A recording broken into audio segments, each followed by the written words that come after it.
What's going on, everybody? Welcome back to Busy Sticks. If you like video games, you are in the right spot. This is the Geekiverse's all video game talk show. I'm Josiah Leroy. I can't wait to talk some more video games. It almost feels like it needs to happen more than once a week. But right now, that's what we're doing. So, Mr. Baba Yaga himself, John, are you ready to talk some video games? I sure am. More than once a week. That'd be tough. We kind of stretched coming up with an idea for the topic of the week this week. It's the beginning of the year, so it's gonna be slow. We just kind of finished the holiday burnout. All the heavy hitters hitting the holiday season. Now we've got a little bit of a lull, but I'm always out and talk video games. Always. Well, take a breath while you can, because if you didn't watch last week's episode, we talked about the biggest games of 2022, and once they start hitting, they're going to hit fast, so we can't wait to get there. On today's episode, we've got some topics coming your way. Are video games too big nowadays? This question comes as a result of the weird flex from Techland, who's the creator of Dying Light 2, the soon-to-be released AAA game. Also, this is a big deal here. We're going to wrap up and recap the Geekiverse Fantasy Critic 2021 results. It was me, John, JT, Tim Talbot, and Derek Kramer. Some of us had a great year, some not so much. Somewhere in the middle. We're going to talk about what those draft picks look like as we preview more for 2022. John, you look like you got something to say about No, Fantasy nothing. Critic. I just can't wait. It's just such a fun. It's just such a fun topic specifically for me. I don't know why, but we'll get there. We'll get there. It's gonna be a fun topic. Well, this is getting out of hand already.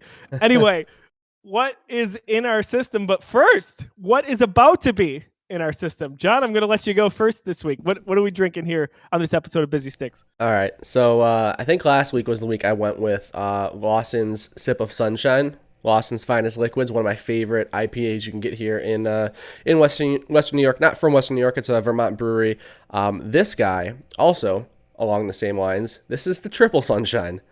So I didn't know this existed. I don't know if this just started coming to Buffalo this year. I mean, I'm sure this is like a time thing where they do it every, a certain time of the year.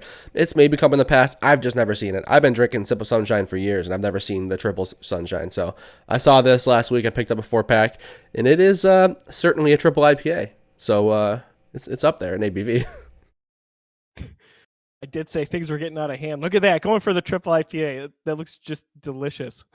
So I've been feeling a little bit under the weather here. I'm feeling way better than I did a few days ago, but I'm playing it safe here. I have a newer, lesser known IPA. This is called a fruit punch energy drink from Rockstar. Nice. Now it does tie into video games a little bit, just a little bit. We've got Master Chief on the can there, so a little bit of Halo Infinite in terms of. Isn't it also Rockstar? Same people who make. What's that? It's also Rockstar, the same people who make Grand Theft Auto. Exactly, it's definitely the same company. Is it not? Of course, just like that beer company that also made Death Stranding. It's all the same, folks. Yeah, has to be. All right, pouring that real quick here. Yeah, so I made up for it this week. Is like Joe's not having a beer, so I'm having a triple IPA with 10.5% alcohol. So there's only one beer here, but the amount of alcohol is probably equal to what it is on a normal episode. Now, hang on, folks. Let me just see. This is 16 fluid ounces. Okay, so that's good. John, cheers, my friend. That is very red. That is very red. That is like, this cannot be good for me. And I was just about to say that, and then I'm like, you know what? I'm holding literal poison, so I probably shouldn't say that. That's not good for you. It's totally fine. That is like, wow. That color red does not exist in nature. you can travel the earth for as many years as you want. You're never bringing me back that color red. Also in person, that is almost looking a little bit more pink. Like I don't really know truly what I'm putting in my body here. Right. But I got to ramp up for this and for another show that we've got recording right after this. Little known IP called Star Wars we're going to be talking about. So I got to be excited for that. Tim talked to me yesterday. He's like, you got to be energized if you're going to do this. Well, no better way. I feel like I'm talking faster already, but goodness gracious. Show and tell, my week here. Oh gosh, Lindy, please don't pull down the whole set here. My dad actually, so we talked a few episodes back about just good gaming memories, and then we always talk Halo, right? Like that's going to be perpetually in our system moving forward. John talked about his dad going on his lunch during the release of Halo 3. So John could play it when he got home from school. Well, my dad was very thoughtful in getting me something Halo. Little late Christmas gift, but we got the Master Chief here. Basically, it's just a statue, but it holds your controller or your phone. Yeah, that's awesome. And it's gonna go right on the shelf behind me for future episodes. But like, for example, Dude, holds your controller. that's so kind of cool. Purdy. I've always loved those things. Yeah, so thank you, Dad, for this, and Mom, of course. Very much in love with this, and that will be standing next to actually on this side of me for a future episode. Now we got to get you the Halo Elite controller to go on that thing. We got to pull some strings. We have somebody watching help us find Joe a Halo Elite controller to go on that little controller holster. It's only right. I'm ready to invest. I want to change. You're right. Give me the opportunity to go and do that. You know what? Those controller holders are sweet, and I'm thinking about, like, so I'm in the middle of a move right now. We're closing soon. Things are coming down to the wire here. But I have been in the past a huge Funko Pop collector. I have tons of them. I have like over 100 of them. And like as I've started to box up this office, I'm like, there are too many of these things. I don't want to move them all. So I've actually been selling a bunch of them rather than moving them. And some extra money in the pocket, whatever. But I'm planning on getting rid of a good amount so I can like feel good about buying some more like office toys. Maybe I'll get one of those cool controller holders. Those are sweet. I've seen a few different characters. I cannot recall which other ones, but Master Chief was the one where I was like, if I could have one, that's the one. I've seen a really cool Miles Morales one, which was awesome. Oh, very nice. John, we know a little sunshine is in your system. What else is in your system if we're talking video games? What have you been playing? We got the January lull here. Wow, that could have been perfect if I made a different choice this morning. That could have been a very good transition that you didn't even know of. So first of all, I am beyond proud to announce that I have finished 100% Super Mario 3D World. I have completed Champions Road. So the final. Not hidden, but the extra, there's 1, 2, 3, 4 extra worlds after you actually like beat the game and roll credits, right? So there's like world 1 through 6, and the final world is like the Bowser world. Then after you beat that, there's 4 special worlds after the fact. Those are all super hard, and those are the ones that I've been talking about on the show that I've been churning through, been taking my time with because I want to get every green star and get all the stamps, stuff like that. I've been slowly making my way through them. Sometime last week I got to that final world. It is World Crown. And man, there's only 3 levels. One is a Captain Toad level, which is probably the hardest Captain Toad level in the game, but it's not hard at all. The other is this Green Star Marathon, where if you've played the game, if you remember the way those levels go, they're like a bunch of mini levels, and you have to get a green star, and you only have like 5 seconds to do it. And there are 30 of them. If you mess up one, you go back to the beginning. I can't tell you how many times I was on star number like 26, and it was a very difficult one for me, and I went back and I had to do all 25 again. That one was very tough, but beat that. I have been working on the final level, Champions Road, for what feels like a month, but it's only been a couple of days. I've just put so many attempts into this. You look it up, there are people out there that say that Champions Road is the most difficult 3D Mario level that exists, and I haven't played them all, but I'm up there to, I would be inclined to agree. That level is such a pain in the ass, but I beat it, and the feeling when I beat it yesterday was just like unbelievable. Like it felt like beating Cuphead. That whole game condensed into that one level. It was so frustrating, so much fun, but I finally beat it. I got it done. Johnny boy, I'm proud of you. You took the words right out of my mouth. Just always on the same page here. I was gonna say, what felt better, Cuphead or this? Cuphead for sure. Cuphead is it's spaced across a game, right? It's just constant. Where this, not so much. Different experience, but yeah, interesting to say that. It's a similar feeling because it's like, all right, most of the other stuff in the game was relatively easy to get done, but I just had to, face this one last challenge, and this was super difficult. So to be able to say that I fully beat the game, I have to beat this level, and of course, this level just ramps it up tenfold. So it was nuts, but I did it. Impressive stuff, dude. And the reason I said it was almost a perfect transition is because I am addicted to 3D Mario games now. You would think that after all this time and all this, effort and frustration playing this game, especially those last 2 levels, I'd be burnt out.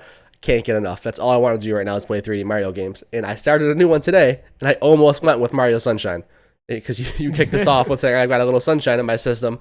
I almost had that twofold, but I didn't go with Sunshine. I've played a little bit of Mario Sunshine before when that trilogy of remasters, whatever called, 3D All Stars, I think, when that came out. I dabbled with Sunshine and I just didn't really like it. I played about an hour and a half. I'm like, just not digging this game. Maybe one day I'll come back. But what I do want to play, and I did start today, is Mario Galaxy. That I cannot wait to put some time into. So I had a Wii when they first came out. I picked up Mario Galaxy, but I wasn't huge into like single player games back then. I was kind of just I was playing my Halos and my Call of Duties and like dabbling with Wii Sports and stuff like that. I'm like, oh cool, Mario, I'll try it out. I didn't put too much time into Mario Galaxy when I had my Wii back in the day. So I'm excited to be on this Mario kick and to really dive into that one. What's funny is that is the only game of the 3 on that collection that I played last year. And I for whatever reason, I was like,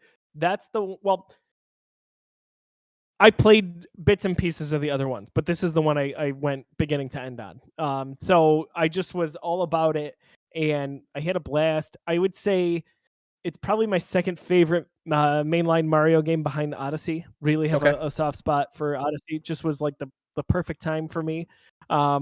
And when it came to Galaxy, I think a lot of that resonated as well. Now, what's also funny is that Lauren had a Wii and had that game pretty much at launch way back when it came out, and I just never played it. So we have the Wii copy on our shelf downstairs, but just never got to it until this collection.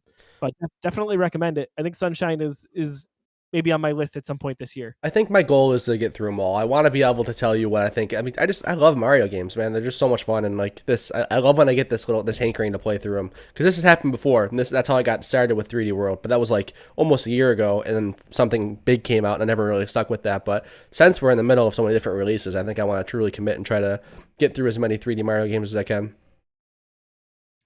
I think that's a good plan. It's a little bit of cleanup time.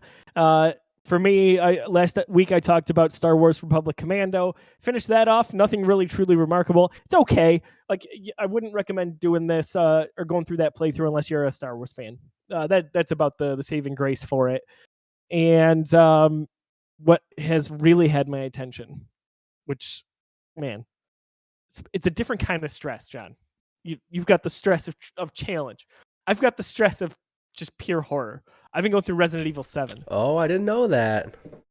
Oh, so yeah, I'm 8 hours in. I can't be that far from the end of the game. I want to say it's about a 10-hour game. I adored, not having been a fan previous to this, but in the last few years, I played Resident Evil Remake 2 and 3. Those were phenomenal. So I had to get into this. I wanted to play Resident Evil 8 last year, especially seeing that it came out. And I wanted to see where it would maybe rank on my Game of the Year list. Didn't get there. That's okay. Got a discount copy of Resident Evil 8, which means I had to play 7 first. This is not for the faint of heart. I can't even tell you, dude. I don't know if I'm a big baby or whatnot, but this is intense. And what is crazier is playing it with headphones. Like, it makes it way, way worse. It's just, yeah. Oh my gosh. I don't know how like horror fans do it, but it's really good. It's really well written. There was stuff early in the game that kind of was a little obnoxious to me, but I got past that pretty quick. And I'm playing not just for the sake of trying to get to the end of it to prove that I can. I'm playing truly because I want to know what happens. Awesome. That's a good endorsement. I think that's saying something, especially if it's going to go into a second entry when it comes to Resident Evil 8. But the most shocking thing I think of all of this, John, is Resident Evil 7 is 5 years old now. That doesn't sound right. That sounds like an attack. Don't say that. Right? Like, that's weird. It took me a second to be like, this didn't come out. Resident Evil 2 remake came out in 2019. So I'm like, holy crap. And sure enough, January 2017, this game came out. That is just bonkers to me. That's crazy. I've been playing it on PS5. Obviously, this was a native PS4 release, but it's part of the PS Plus collection. And things that really, really stand out to me in this are the shadowing. Like, this is the first Resident Evil that's first person, which is just absolutely mind blowing to me that anyone thought this was a good idea, because I'm losing years off my life playing this game. You think first person's bad? Imagine VR. Oh no, I've been thinking about it. I was like, I can't do it. I won't do it. No amount of videos, no amount of money raised on a stream. Not doing it. 0th person. Can't. But yeah, it's just the level of artistry that's in this is truly awesome. Excuse me. So that's it. That's all I've been playing here to kind of cleanse that palette here before we get into some of the newer releases coming up. Cool. Last week we asked a question of the week. We said, do you have a VR device, a virtual reality device? And if not, are you planning to get one? John, did you want to read just some of the responses that we got? Yeah, on social media? We're going back to back with some of our favorite audience members engaging here. So first, our friend Pete Chesick. Pete has had two VR devices. He's had the Quest 1 and 2. So the Oculus Quest, he liked that so much he felt the need to get the Quest 2, which is awesome. That's the one that I think I'm so back and forth between. Do I double down and go with a Quest, or do I just wait for PSVR? There's a lot about the Quest that is really interesting to me, and the fact that it's fully wireless, the fact that it has its own little store, and you can kind of sideload some games on there and stuff like that. It's just a much more open platform than PSVR 2 is going to be. So I'm very curious about the Oculus. But we've also got Rob Coons, another repeat answer here. Robbie. He does have VR for PS4. He started Resident Evil 7 years ago and has not put it back on since. So to come, oh my gosh, come full circle, it's RE7 scared the headset off of him. What a segue! See, we didn't even talk about like games that would detract you from this, and sure enough, we're both talking about Resident Evil 7 here in a matter of minutes. That's funny. Rob. How are you still alive, man? Thanks for writing in, guys. That's crazy. Wow, you're a better man than I am. Yeah. And I'll question tell you. Of the week. I'll tell you right now. So that's like my biggest draw to VR is horror. I love horror, man. I just love being scared. It's so much fun. So especially being like immersed with headphones on and stuff like that. Like that is like all October. I'm just watching scary movies with headphones on, just like by myself in a dark room. So I love that stuff. So that's a huge draw to me is VR horror games. I finally found our difference. There it is right there. That's craziness. I want to just snip that and just make that. I just love being scared. I just love being scared. She says it so cheerfully. It's so wrong. I'll say this. I like jump scares, which is what this is.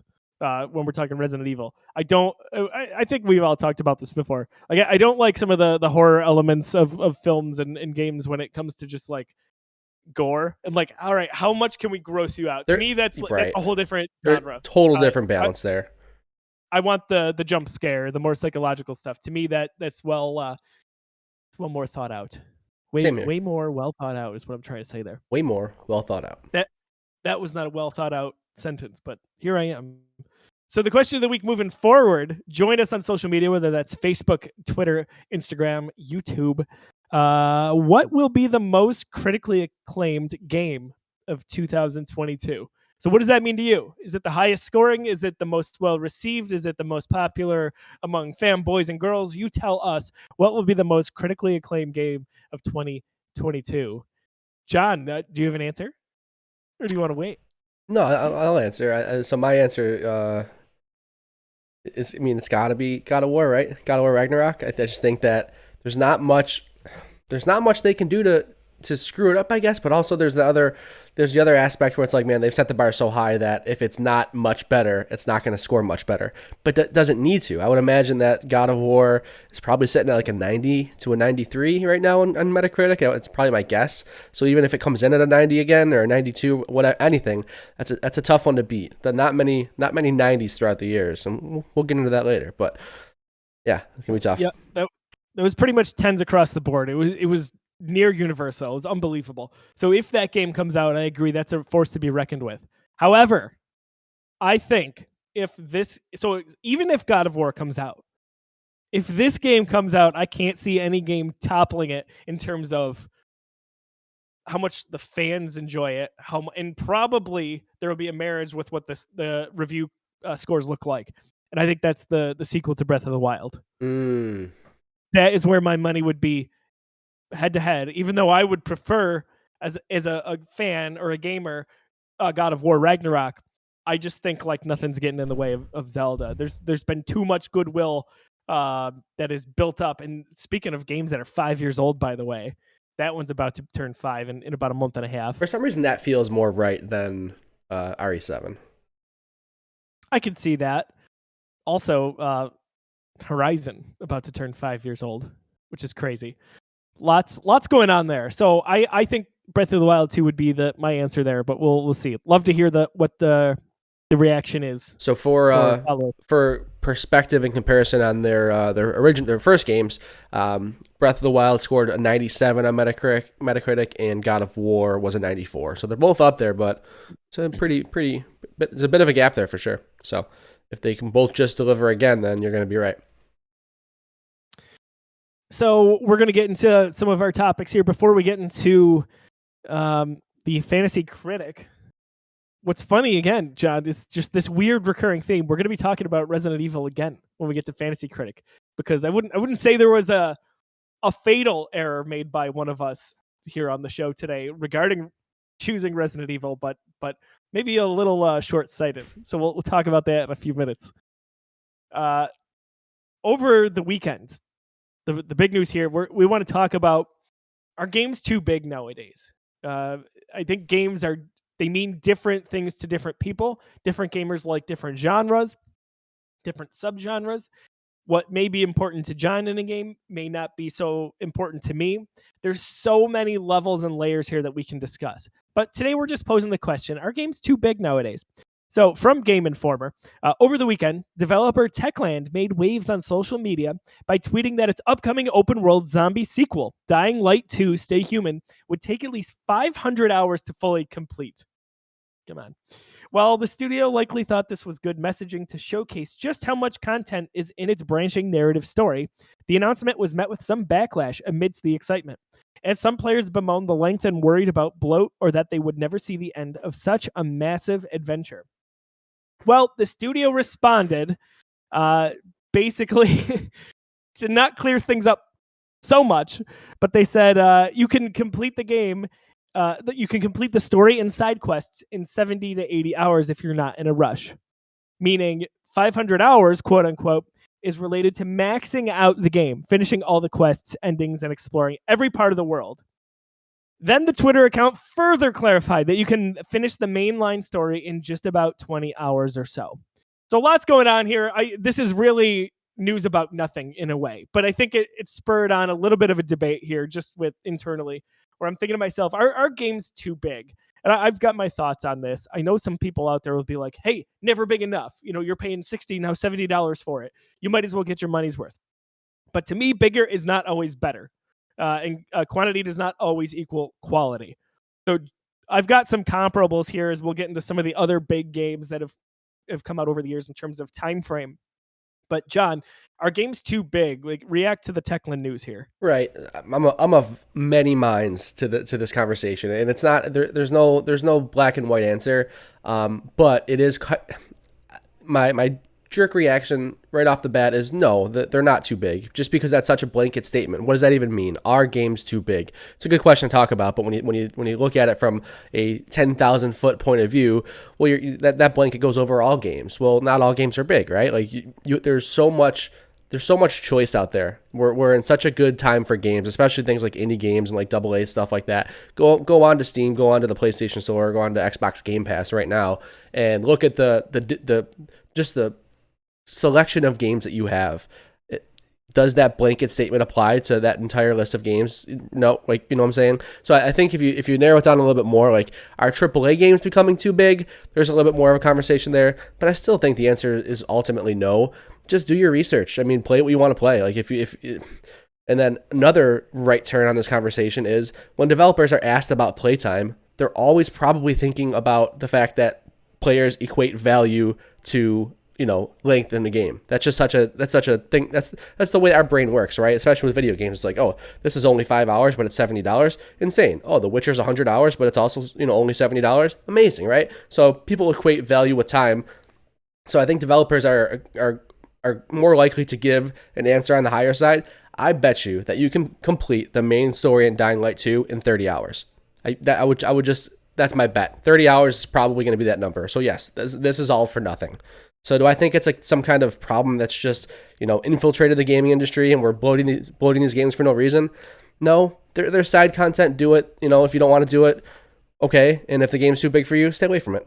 You got options. Someone at IGN once said, and this kind of like changed my perspective on side missions. Goodness, I cannot remember Justin. I cannot remember his last name, but he said the way I look at side missions in open world games are that they're exactly that. And this is so basic, but I think it's important to reel ourselves in sometimes. He goes, they're not main missions. They're not main story chapters. Otherwise, they would be called that. They're additional, optional quests or bits of content that can enhance your game if you haven't gotten enough of it. If you just are looking for more to do, there could be no shortage of them. Maybe it's a co-op game where you want to play with your friends, but you don't want to do some of the main story stuff. So I think that's important to note here. Techland says you can beat the story in 20 hours for Dying Light 2. I think that's about right. That's on par with a lot of kind of bigger games nowadays. But I think about are games too big? And I think my answer is no. But if I want to be more specific, I think they can be for sure. Because like if I think about a game like, I guess if it's done properly, a game could never be too big, right? You could just go on playing it forever, whatever that looks like, whether it's the scope of the map or the time of the story. There's a few ways to look at it. But for me, I'm like, man, it's no secret. My favorite game franchise is the Arkham franchise, the Batman series from Rocksteady. I love the size of those games. All that side content I actually care about, and I would never care about that in 90% of games. I don't care about going after Riddler trophies unless they're called Riddler trophies. Same thing probably for like Jedi Fallen Order. Like I don't care about doing. I 100%ed that game twice. That never happens with me once almost. Like to do it twice is uncanny because I care about the lore so much. So, and those are not huge games, but you can sink a lot of time into them if you do 100% those worlds. Then I think about a game like a Cyberpunk, where it's like I don't really think they had a grasp on what was going to make a quality game, even though the same studio produced a very well-received game called The Witcher 3 not all that long ago. But it feels like they lost their way with Cyberpunk, where it was just like more missions, more options. And I'm like, that's not always better. Then I have friends who love the Elder Scrolls V Skyrim, and I tried to love that game so many times. I did finish the main story, which I know that's not really the spirit of playing Skyrim, but so many people would just be like, yeah, I sunk 300 hours into that. I cannot do enough side missions. And to me, I'm just kind of like, get me from A to B and let me be done with it. So that also speaks to like, what kind of gamer are you? There's no right or wrong answer here, but it was a weird flex when Techland was like, hey, you could do 500 hours. Like anyone can kind of just inflate their game to have endless side missions nowadays. Right. That doesn't make it attractive to me. I think at the end of the day, they just didn't read the room, right? Like that's like, I get it. You're trying to make your game sound like it has value, but like, all right, pump the brakes a little bit. Like your last game was a single player, open-ish world game where you can get through it in probably 20 hours or so. Let's not, drastically jump up and say this one's going to take 500 hours. Like read the room and, realize what you're saying and kind of the context of the question. And like you said, it all comes down to perspective. The answer to the question certainly can be yes. A game can be too big. Like for me personally, that you mentioned one right there, The Witcher 3. That was a game that I started to play. I'm like, okay, I'm digging this. Like the lore's cool. The first couple of missions have me pretty intrigued here. What's going on? And all of a sudden I finished 2 main quests and then the map opens up and there's 30,000 question marks and I can't even figure out which one's the main quest. I'm like, I'm good. I'm all right. That's not for me. So yeah, like on a personal level, like that game was too big for me. And then, on the other, not the other side of the coin, but another way it can happen is if there's a franchise that I've loved, and it has been a specific way for, throughout my enjoyment of it, and then all of a sudden they change the game and make it huge. So I know a lot of people who are Assassin's Creed fans have that argument and that complaint with the newer Assassin's Creed games, your Valhallas and your Odysseys and whatever the one was before that. They went to an open world style game, and a lot of your OG Assassin's Creed fans aren't a fan of that. So, understandable. But again, it's all about perspective. What are you here for? What kind of experience do you want? Do you equate dollars to value? I'm sorry, do you equate hours to value? Some people do. I don't think you do, but Not at all. And honestly, a lot of times, depending on the game, more linear and more concise is better for me because it not always, but a lot of times it does result in a more focused, a more quality story. I would almost even go as far to say that like dollars for hours played is almost irrelevant for me. Like when I don't even think about it. Like I'm looking at like you could pitch me a 4-hour game that's like, a super cool linear, cinematic narrative experience. And if it's fun to play, it's a good game. I'm going to pay $70 for it and not even blink, So, I mean, doesn't it call to mind a game like Life is Strange?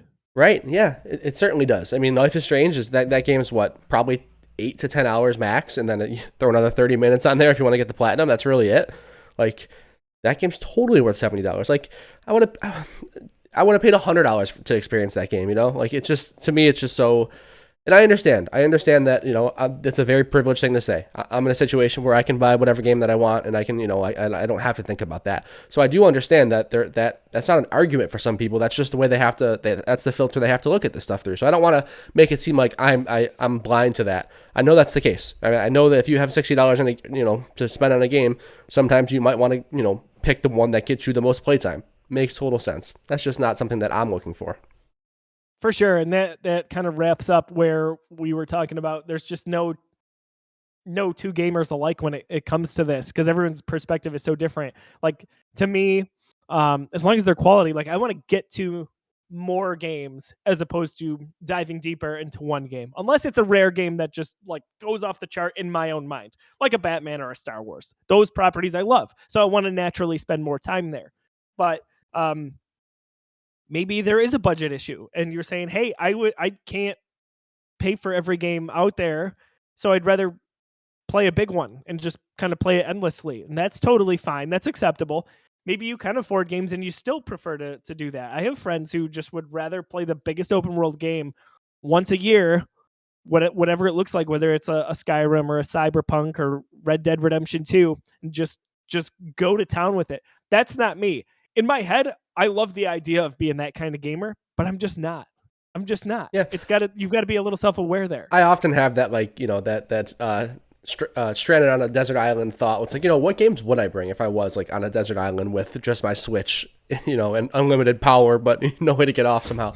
But like, what games would I want to be able to sink that much time into, and what has the most bang for your buck? So I think about that stuff all the time, but it's just, it's not something I'm usually thinking about when I'm making my purchase. It's almost the other way. It's like, man, is this game going to be too long? Because I don't want to commit that much time to it nowadays.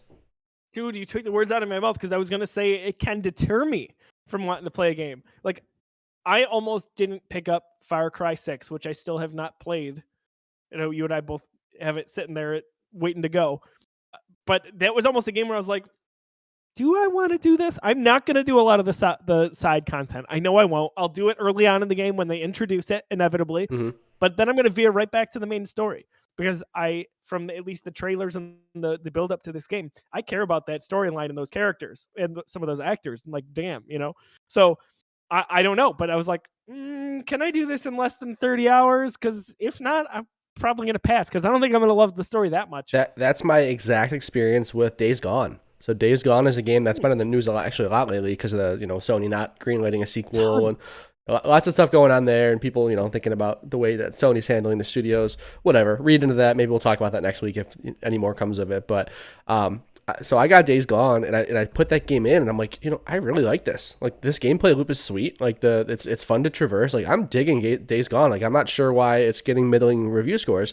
Then all of a sudden I'm like 17 hours into it, and I'm like, man, I've been doing this for a while. And I look at the thing, and like I'm like 30% done with the main story, and I'm like, I got to put another 15 hours into this game just to get to the end of the story. And I'm just starting to get like, this is a lot. I mean, like, you can play that game in a very linear way, but it's just so long. So that's a game that's like, man, I gave it a shot, and just its length did deter me. I'm like, this is too much. It's a game that stares me right in the face every time I go to look at the PS collection to say, because I kind of am trying to chip my way through some of those games. It's fun. Resident Evil 7. It is fun. Like, the mechanics are great. Like, it's a really good game, but it's just too much. Like, your gameplay loop can only go so far if there's not enough stuff to do, and there's not that much stuff to do in the game. It really is just like riding around, clearing out some camps, finding hordes. Like, you're literally just on your bike and killing zombies. That's the gameplay, and and they did a really good job at making that. It's fun, but for 17 hours or 15 hours, that would have been an awesome game. But for 35 hours for me to roll credits, I'm like, I'm done riding this bike. Dude, it matters. And then let me propose the counter to that. We're saying Dying Light. What game were we just talking about? Days Gone. Sorry, everybody. Days Gone is probably not as well. It's not a. It's a moderately well received game. Right. People don't hate it, but it's not. The problem is it's not a Horizon. It's not a God of War. It's not in that staple, right, with the rest of the PS classics, so to speak. And you're saying if it's a shorter game, it's probably more well received. It's probably a pretty freaking awesome game. So think about that. Like, and that's not always one size fits all, right? This is not a sliding scale. I think about a game like The Last of Us, the original game. I don't even know how long that story is. Maybe between 10 and 15 hours? I would say my first playthrough was probably like 17 hours, but I marathoned it one time and I beat it in 11. So there's your dichotomy right there. So that is basically the exact right length that story should have been. We get to Last of Us Part 2, and we tack on quite a bit in terms of hours. And it wasn't long enough. I get what you're saying. It wasn't long enough. Exactly. Like, what are we doing here? No, sorry. I get you, tack on those hours. Closer to 30, depending on your play style. Some people went closer to 40, depending on exploration, and some you could have just really gone straight through and been a little less. But either way, we're adding on at least 10 hours to that game, if not 15, from the first. And I think it's perfect for what they were trying to do.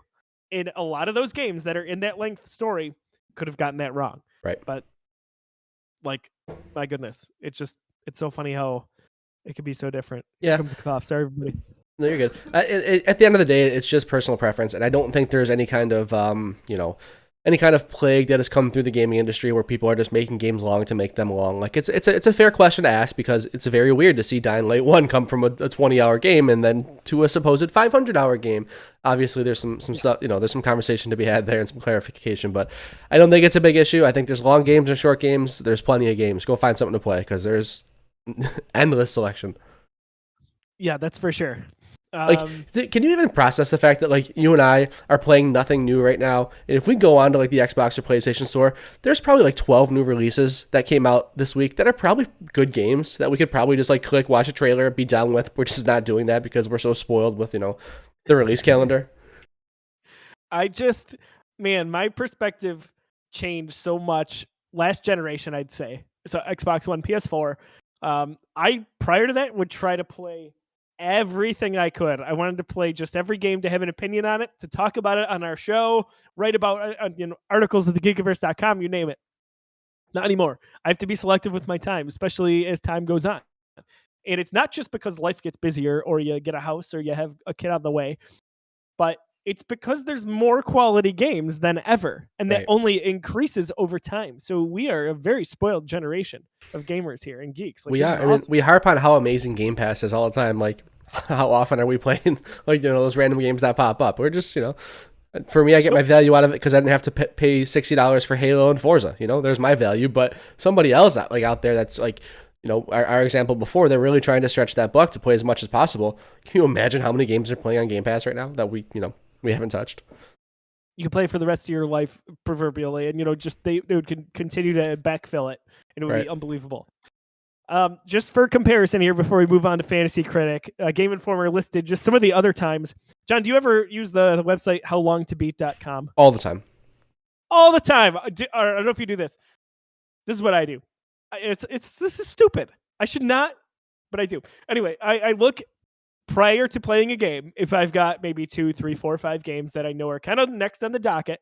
Again, 5 games. What are we spoiled? And I see how long to beat. If I see a game is 20 hours and another one is 5, I'm usually going for the 5, only because then I can clear it off my list and not feel like I got this backlog. Do you do the same thing? I don't necessarily prioritize my schedule that way. I totally get that. I'm usually just more selective with my stuff. Like, I plan it out a little more when it comes to the big releases. Howlongtobeat.com comes into play when it comes into play for me is when I'm on the fence about a game, especially indie games. I was like, okay, this game looks interesting. It's got a cool art style. What's it going to take me to beat?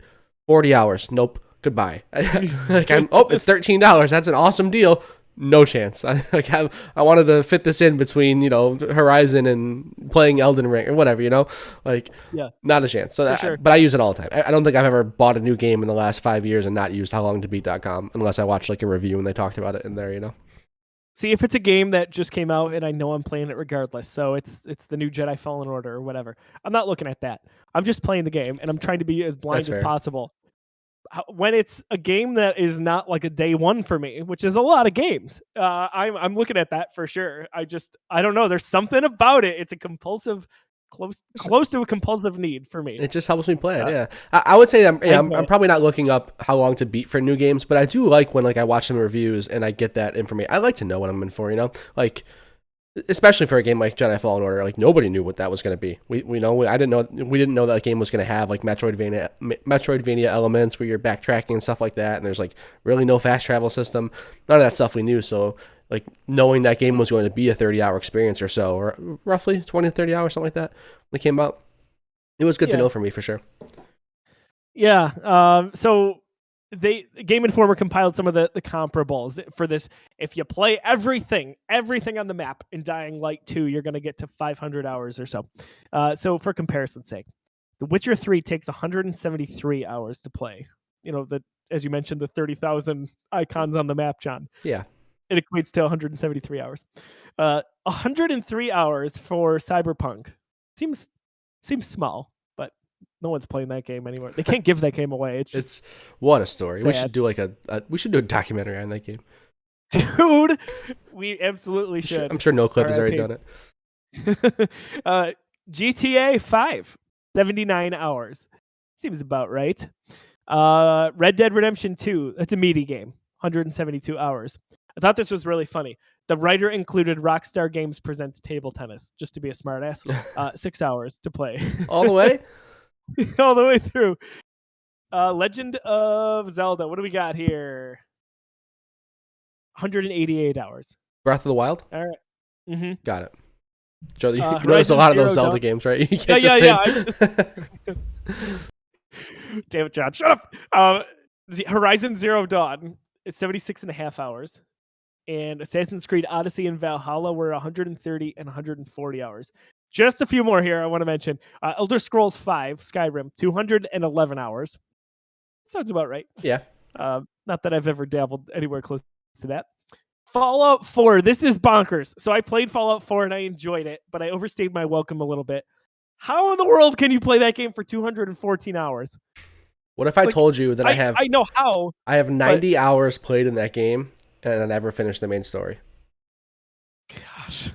I just not that it's a mind-blowing story. I think I just used to leave it on and like go grab food while it was still on the start screen. I hate when that happens. Elder Scrolls 3, we're going back. Morrowind, 392 hours. All right, we're getting crazy here. Persona 5. Come on, what do we got here? This feels wrong. 173 hours. That's crazy. Yeah, I think that's crazy. I think that's wrong. There's some more on the list here. It's not wrong. That's not wrong. That game has a lot to do. Right, I feel like it should be more, is what I'm saying. Oh, more? I don't know about that. I mean, like a regular playthrough is like probably 60 hours, so I don't know. Okay. I really need to finish. Speaking of which, come to Switch, please. Persona 5 Strikers, I'm excited. Is one of the PSN games of the month. Yeah. So there was a game I almost picked up for Switch last year. I'm happy I didn't, because I wouldn't have gotten to it. And here I am for free now. Playing on my PS5. Last game I would have mentioned, Dragon Quest IX, a game that I can safely say I know absolutely nothing about, really. 750 hours. What? Holy crap. Y'all are crazy. You and your big I need RPGs, I would love to understand what that equates to. Like in Dragon Quest 9 or 8 or whatever you said, is there like a card game that you can sit down and play that like, you have to play that for 20 hours just to get the max amount of credits you can get, and like that just inflates those? Like, I bet you a bunch of those games have like something like that where there's like this specific side thing that's almost its own mini game that takes a stupid amount of time to, max out, and doesn't really matter because it's not part of the story or the game at all. Yeah, like what are you doing? Like it's to each their own. That's crazy. That's cool. We're gonna wrap up the episode here talking about Fantasy Critic. So if you're not familiar, Fantasy Critic is just like your average fantasy football or hockey or baseball, whatever you play with your friends or your work colleagues. They do it for video games now. So we jumped on last year. We did a Geekiverse league, myself, John, JT, Tim Talbot, Derek Kramer. And things went better for some and definitely not so great for others. John, you want to recap everybody on what the year looks like for the league? And we can do that. Let's just start with the rankings. Let's just start with how it played out. Let's go reverse order. Let's talk about how this year ended up, because it is 2022, which means 2021 is over, which means this league is over, and somebody has a little bit of a crown next to their name. Did it move from where it was last year? I guess you'll find out shortly. Coming in at 5th place, we've got JT with 48 points. 48 points. We'll talk a little bit about points here. Coming in, actually, John. That's projected points. Yep, I'm totally wrong. Yeah. So yeah, that let's rewind a little bit. That projected point was taking into account if some of JT's other games actually came out this year. JT had 18 points. JT had 18 points. That's what he finished with. We'll go through the rosters too, but first let's get through the rankings. Number 4, second last place, as some other people like to say, we've got JoJo and the Geek Machine, a.k.a. Josiah, in second last place with 63 points. Quite the jump from 18 to 63 between you and JT. Coming in at 3rd place, great performance. Man, this was close. You've got Derek Kramer with 93 points. I thought Derek's team was very competitive. 2nd place, we've got our friend Tim Talbot. Tim came in with 94 points.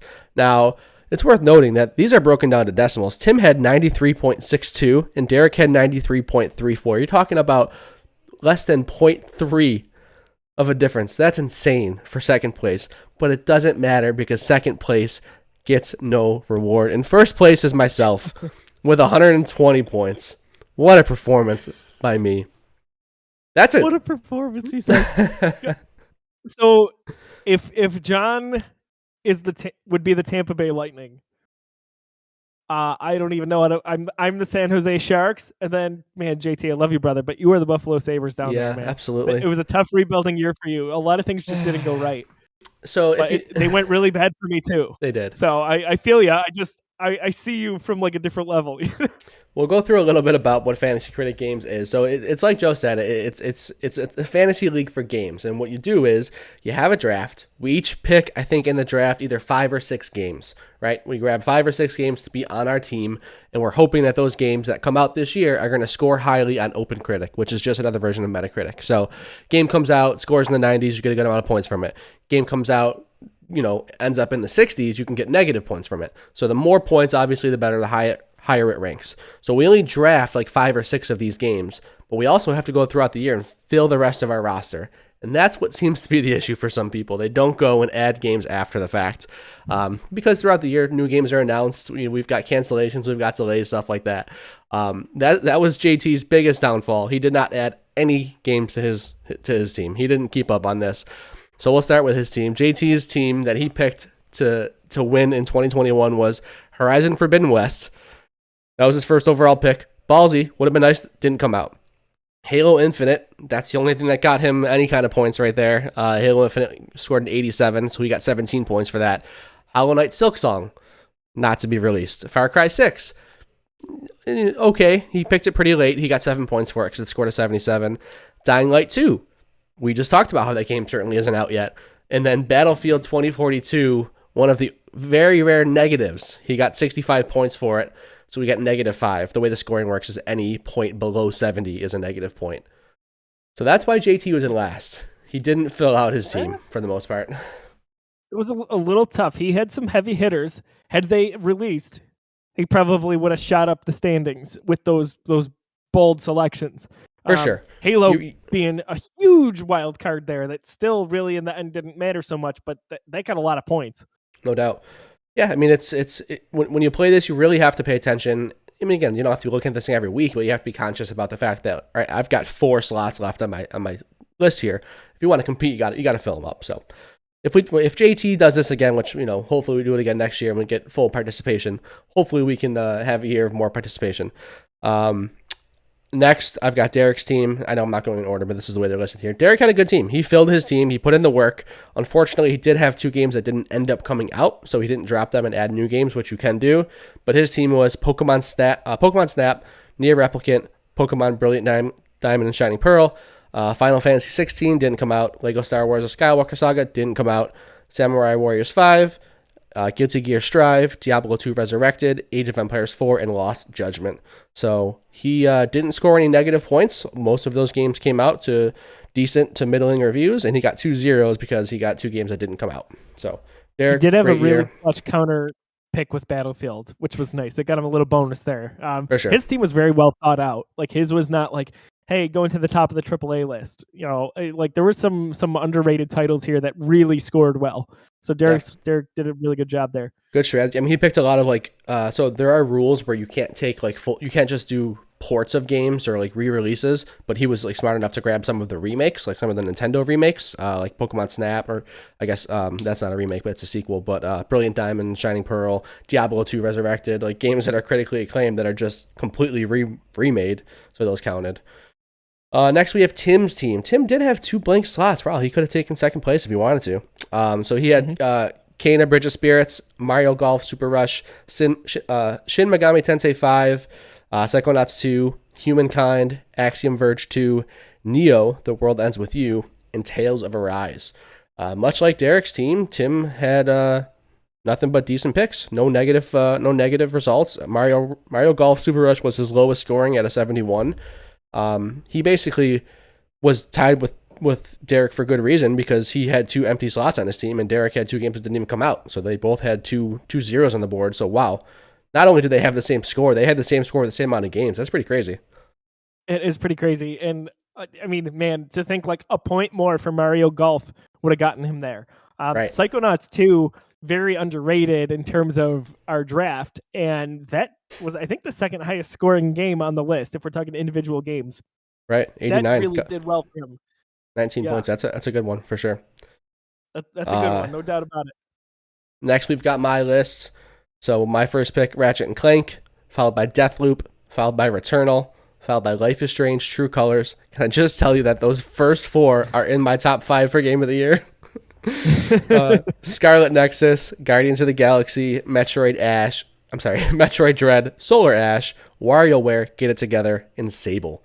So I did what not everybody did, and I finished my list out, and I didn't have a single game that wasn't, I would say positively looked upon. WarioWare and Sable both were in the 70s. I guess Solar Ash was too, but I still got 5, 6, and 7 points out of those. But my heavy hitters, Ratchet and Clank, Deathloop, Returnal, and then Metroid Dread, really winning it for me. John drafted second overall. I drafted first. We did a snake draft.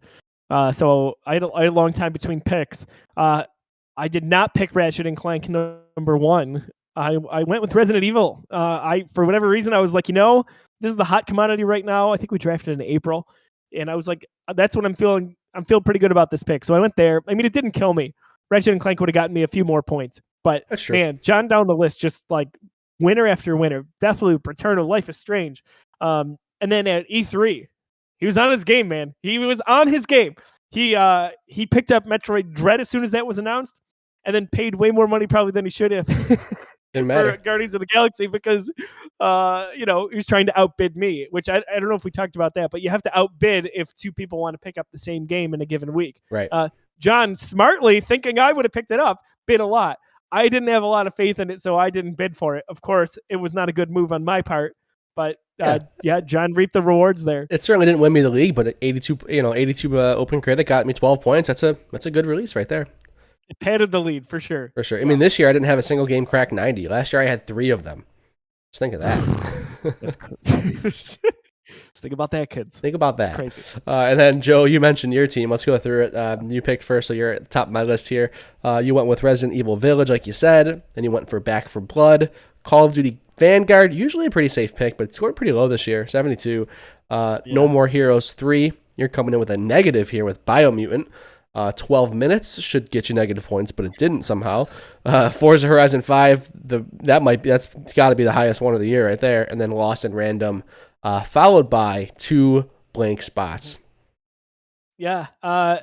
like I said, Resident Evil Village, it didn't necessarily lose me the draft being up that high, but Back 4 Blood was my second pick, and I really expected that one to do better, and unfortunately, not quite where I needed it to be. Yeah, Call of Duty, I banked on. Getting 8 points from your second and third's tough. That's going to be a tough to bounce back from. It was tough. Call of Duty traditionally has done well for me, and typically reviews high no matter what. This was the first year that it was not so much, so it's going to give me pause as I think about whatever next year's Call of Duty looks like. I was kind of conflicted about No More Heroes 3. I thought that one would do a little bit better. Again, not really great. Biomutant was a desperation pick because I was realizing that John was picking up so many games around E3, and I was like, hey, this game's coming out soon. It looks like it's getting some good press. Not so much. And then 12 Minutes. I think John and I both listed it as our biggest disappointment of the year. I wouldn't have cared if this one gave me negative 12 points here because it's just not good. Not good. Big disappointment. Forza, I can't believe I was allowed to pick that because that feels like me picking like NHL 22 but almost. It is. You know what? I understand that, but even saying that is almost a disservice to how good the games are. You know, because it's not that. For sure. It's not that. It really. I mean, there's years in between. It's consistently great though. Yeah, like, for sure. I guess it doesn't come out every year. It comes out every other year, just about. And even that, it's not necessarily on that schedule. It's tough to make the rules for this kind of stuff because, you can't, in the way that we have our setup, you're not allowed to pick annual releases. So you can't pick an NHL 22. You can't pick MLB The Show 21, that kind of stuff. But Call of Duty makes the list because it's technically a new game every year, even though that might be more recycled than most sports games nowadays. But, it's, rules are rules, and it's tough to get dicey about that stuff. But I think overall, things worked out for me. Yeah, I've learned a lot this year. For you, for sure. Damn it. Next year is going to be different. I swear. You said that. You said that in 2020 as well. I'm pretty sure, but did I? I don't. Doesn't sound right. I've got a little bit of a different strategy going into what will be our draft for this year. We'll see if it pays off or not, and it'll be exciting to see what it looks like across the board and to see if our other non-champions have learned anything like I did. Can I guess your strategy? I don't want to hear it. Draft better games. I told you I didn't want to hear it. Oh, what a jerk. All right, let's wrap this shindig up here. Everybody, this has been another wonderful, except for the last part, episode of Busy Sticks. Whether you listen on podcast services around the globe or watch at youtube.com/the Geekiverse. We had a lot of fun talking about video games, and we look forward to next week as, we're not going to drop what that is yet because we kind of think we know what the topic is going to be, but we don't know yet. So we don't want to be liars. We don't want to be like me who said, I'm going to do better in 2021, and then I didn't. Right? You may have done better, but you didn't do good enough. No, I didn't. I have no idea how I did year over year, but it doesn't matter. 63 in 2020. Oh, 63. What? You finished with the same amount of points in both years. Yes, you did. That's crazy. Thanks a lot, Biomutant. I went from 152 to 120, so I dropped by 30 points, and I still smoked you guys. Jesus. That's embarrassing. Dropping by 30 points? What are you even doing? Yeah, real tough. John, talk about something other than your championship here. We're going to talk about some Star Wars in a few minutes. We are. Tell people about that. Yeah, so we're pumped about it. So so if you're familiar with us, you know that we're doing the MCU review. The MCU doesn't stop, so that's not going to stop. We're going to keep chipping away at that. That's been a lot of fun, but we've had the itch to start watching Star Wars again, and we kind of basically vowed that if we're going to watch Star Wars again, we're going to do a reviewed. So we're doing it. Episode 1's in the bag. You can go find A New Hope up on YouTube and on podcast services. That was a lot of fun, and right after this, we're gonna break down Empire. We're going in. So we hope you check that out. We're having a lot of fun with it. Going to be a blast, I promise. And that's a promise that I'm going to keep. So lots of good stuff going on at the Geekiverse. Check us out at thegeekiverse.com. Check out our merch store, thegeekiverse.store, envy.com, and then on all sorts of social media. Get in the conversation with our question of the week at Facebook, Twitter, Instagram, and youtube.com/thegeekiverse. For John, I'm Josiah. Thanks so much for tuning into this episode of Busy Sticks. We'll catch you all soon.